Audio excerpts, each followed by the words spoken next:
God is on the move. God is on the move. What he's doing in one season, he may do differently in the next. So our job is to keep our eyes on God and pursue him daily. Now here's the third thing. This is we're gonna camp out a little longer, and then we're gonna finish with some really, hopefully, practical notes for all of us. But the third thing here is this idea about this pillar of cloud. What in the heck was going on with this pillar of cloud? So, this is like as soon as God's people left the captivity of Egypt, God provided this visible reminder that he was present with his people. And during the daytime, it was like this huge, like pillar of cloud. And at nighttime, it said that same pillar of cloud glowed with fire. Interesting, no, and it's like so cool.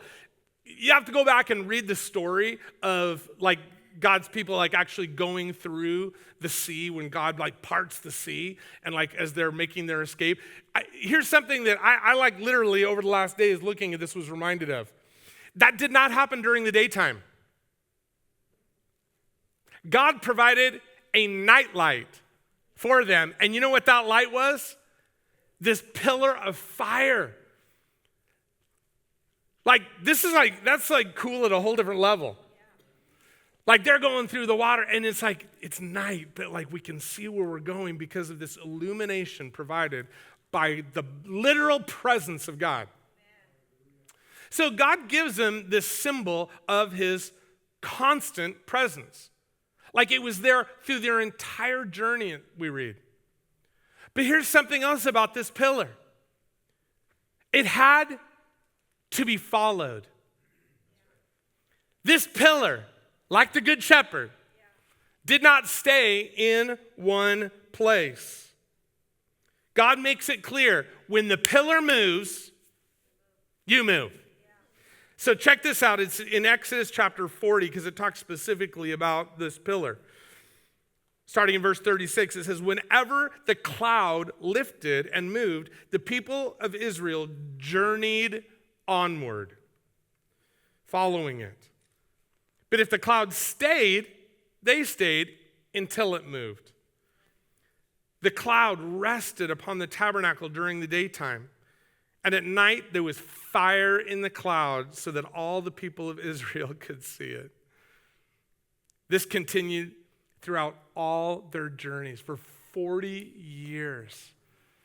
Man, there's a visible presence of God, but the cloud moved. So day by day, the Israelites would have to they get up in the morning, right? They're looking, has the cloud moved?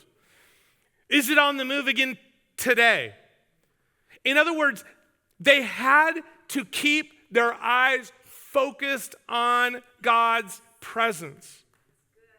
Because where he is today may not have been where he was yesterday. So we get these two truths from the symbol of the pillar.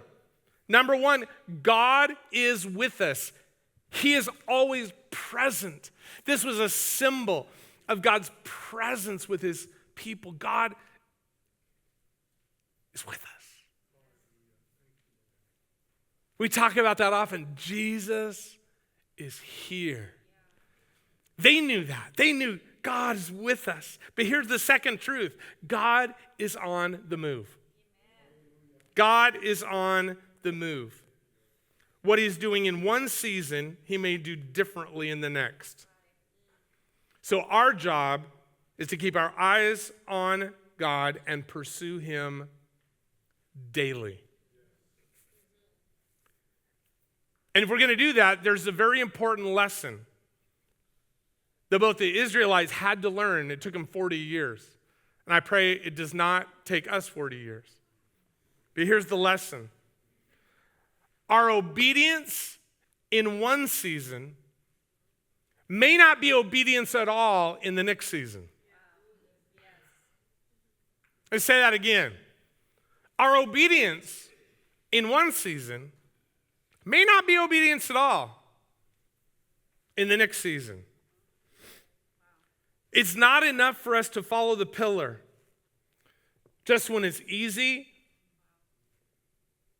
and it makes sense to us. When God says move, it's our signal. Pursue me again. But God, I'm already doing the very thing you told me to do.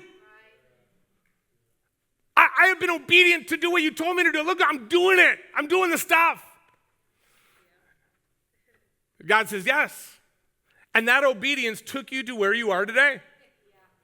But now, I have more for you. I have new places I want to take you. I have new things I want to do in your story. I have new things I want to do in my church. Are you willing to follow me again? Will you continue to pursue me in this new thing that I am doing? Pastor Kelly was born in Iowa, lived on a farm her first 9 years. Did you know that? She was a farmer's daughter. But when she was 9 years old, her parents, who had grown up in Iowa as farmers, they sensed that the pillar was moving. 1,500 miles to Los Angeles, California. I don't know if you can picture how different that farm in Iowa is to the streets of Los Angeles. But because I've been to both places, I can assure you, when the pillar started to move for Jim and Diane Nelson, they have this major decision to make. Are we going to follow God and pursue him again? They were already faithful followers of Jesus, like right where they were, but now they sensed the pillar was moving 1,500 miles away. And I am so grateful that they followed. You should be so grateful that they followed. Because very likely, I would have never met my wife. Very likely, we would not be here today if it had not been for that faithful pursuit of Jim and Diane. Kelly and I have followed the pillar 4 distinct times. I've shared some of these stories in the past, but 4 distinct times, God surprisingly, somewhat shockingly moved the pillar on us, where we thought we were going to be one place forever. He led us literally all around the country until he brought us right here to the promised land. Come on. Santa Maria, baby. But even though we've had these very significant times of like physical relocation as we followed that pillar, here's what we have found. That more often than not, it's not about God moving us geographically. Following the pillar, pursuing God's presence, most often does not have to do about moving geographically. It has to do with moving spiritually. Will I respond? Will I say yes? Will I continue to pursue even in the hard things?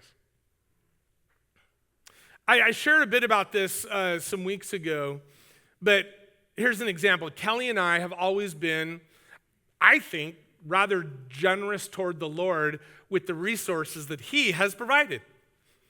Like, all of our resources from him, we give back as part of our worship. We return part of that. And for us, that has been about 12% of all of our income for the past several years, been about 12%.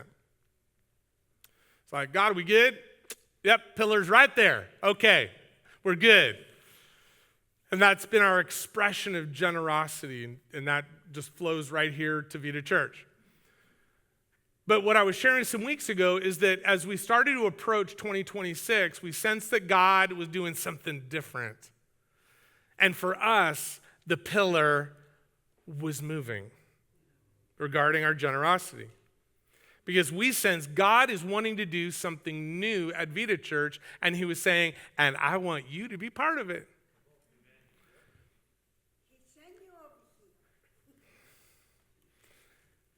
And so we said, okay, Lord, what would that look like?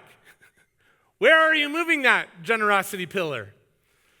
And for us, it was about double what we had been doing. God, are you sure? Are you sure you're moving the pillar that far? Can we talk about 13%, 15%, Lord? It's like, no, I'm asking you to do more. And for us, this submission, this trusting the Good Shepherd, and then saying, God, we will follow you where you lead no matter what. The pillar moved. And so yesterday's obedience, even though it's worked for us for a long time, became different. Today's obedience, today's pursuit is going to look different than yesterday's. May we never be too comfortable. May we never ever think that yesterday's obedience was like, check, okay, I'm good in that area of my life. Because God may just surprise us by moving the pillar. In fact, I guarantee he's going to move it. Sometimes that may mean relocating geographically. I think all the pastors who have ever pastored this church, and there's been a bunch of them over about 99 years, all moved locations to come pastor here. When God moved the pillar for Joel and Veronica Adiola, our missionaries, to South Mexico, their life was here. There was some fear involved initially. God, are you really moving the pillar? So sometimes God will move the pillar geographically. Are you willing to go where he calls you? Are you willing? Are you willing? Are you willing to do whatever it takes? But like I said, most often, he's going to challenge you spiritually. Just that day by day followership. Will you follow me? Will you follow me? Again.